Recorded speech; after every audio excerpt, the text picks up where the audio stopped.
Nagkakansin. Wala na. Ito yung kung paano lutuin yung ah, Bicol Express with santol. Yan. Magtataka kayo ba't di ko sinabay yung luya. Kasi yung luya, hindi naman talaga totally ginigisa ng ano yan. Sabay. Kasi yung amoy niya yung kailangan natin. Yan.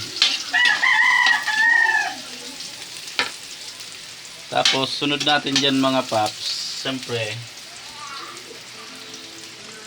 yung baboy. Yan. Baboy mga paps. Palalabasin natin yung mantika niya. Pasensya na kayo mga paps. Maliit yung lutuan namin eh. Maliit yung area eh. Ayan, balang araw. Darating yung time na maluwag-luwag na yung paglulutuan natin. Yan. Palalabasin natin dyan mga paps yung mantika niya. Pwede po ba ito? Ano? Tapos ito na mga paps, isusunod natin ngayon yung bagoong. Bagoong alamang. Siyempre mga paps, kasi hindi 100% na malinis yung ano, hinugasan ko yan. Yung alamang. At least, medyo malinis siya.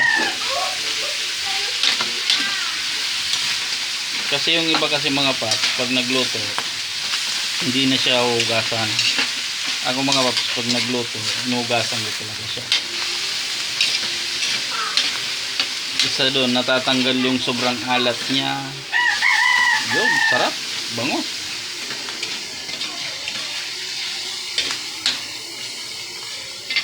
Yun.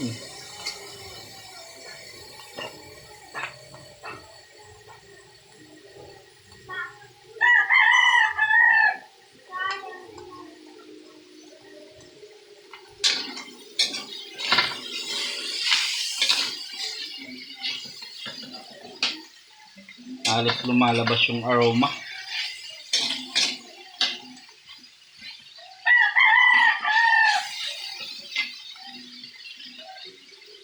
Pasensyahan mo naman paps, yung camera natin medyo hindi siya ganun ka quality. Darating din yung time na quality yung ano natin. Ngayon mga paps, kadalasan kasi ang santol, itong santol, nilalagay ito pag ano na yung gata, nilagay na yung gata. Gusto ko kasi yung santol mga paps, yung na ano siya, nagigisa. Ito mga paps, sabay na natin sa paggisa kasi nagmantika na siya eh. Yo.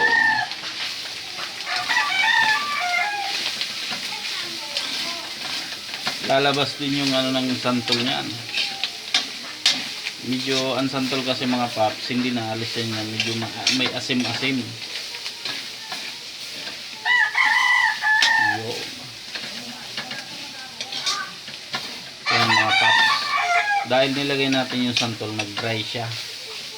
Ngayon, lalagay na natin yung gata.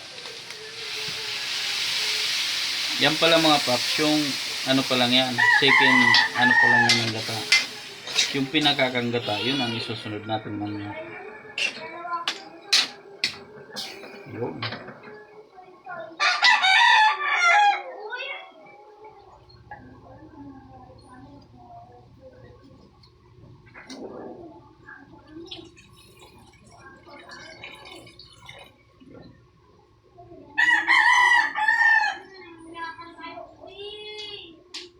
Lagyan natin ngayon ng paminta.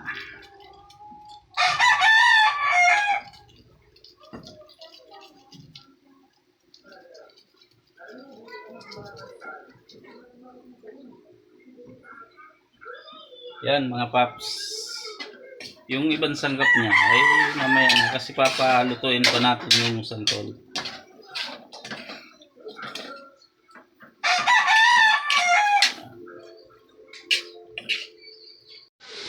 Yan mga paps, maganda na yung kulay ng ano at nagmamantika na siya.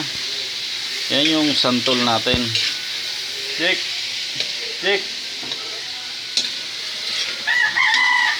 Yun yung santol natin ngayon mga paps. Ngayon dahil nagmamantika na siya, lalagay na natin yung sili. Yan yung hindi makukumpleto ang Bicol Express mga paps pag wala tong sili. Unahin natin yung green ay yung pula. Okay, so mga paps, natataranta. Yan. Yan pala mga paps, ano yan, mga 15 pieces na siling pula or siling labuyo. Ito naman mga paps, siling green. Kung hindi ako magkakamali, mga ano to, mga 15 pieces hanggang 20 pieces. Yo. Yan siya mga paps. Mukhang Bicol Express na with santol. Yung amoy niya mga paps, kung naaamoy nyo lang, yummy. Yummy yummy. Yun mga paps, dahil wala na siyang ano, nagmantika na siya, ang sunod natin yan yung kakang gata. Ito pa lang mga paps, yung kakang gata, ito na yung pinakagata sa, pinagata ko na siya sa palengke. Para hindi na mahirapan gata-gata pa. Yun. Yan mga paps, kung napansin nyo, madami siya dahil ano yan mga paps, 3 gata yan. Kasi pamamantikain ko yan mga paps. Ang Bicol Express kasi, mas masarap siya pag maraming gata. Yun. Lulutuin natin siya ng mabuti sa kakang gata. Kasi doon sa amin mga paps, sa probinsya namin sa Bicol,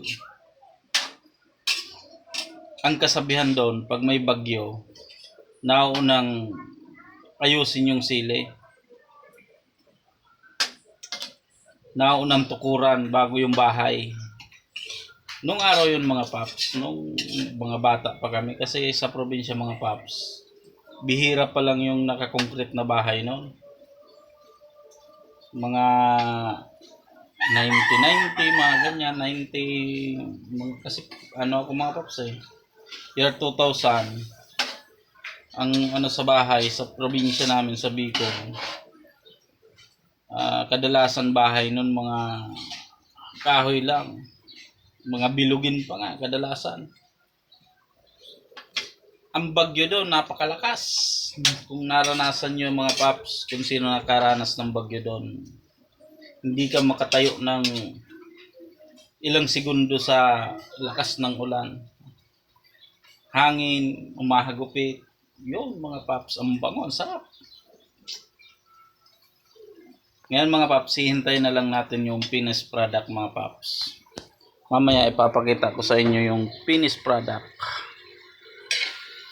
Pero yan mga paps, may timpla na yan, kompleto na siya. Yan. Yan na mga paps, ready to eat na. Yun, ito mo yung ilalim mga paps, nagmamantika na oh. Yan yung Bicol Express with santol. Yan, kung napansin nyo mga paps, oh. Sus, yummy yummy. Yan mga paps, tamang timpla lang yan. Hindi siya maalat, hindi siya yung maasim. Kasi yung santol mga paps, pinigaan namin yan ng sobra. Sus, grabe sarap. Saka yung sili niya mga paps, sakto lang. Hindi siya yung kahit bata makakain. Sa amin mga paps sa probinsya,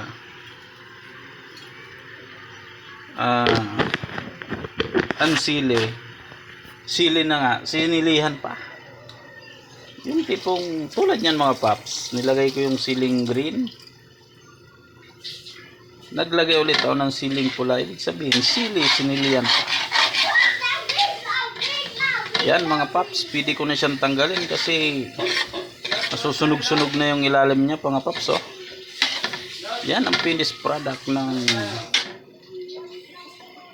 Bicol Express with Santol. Mga paps, kain na tayo. Maraming salamat sa mga paps.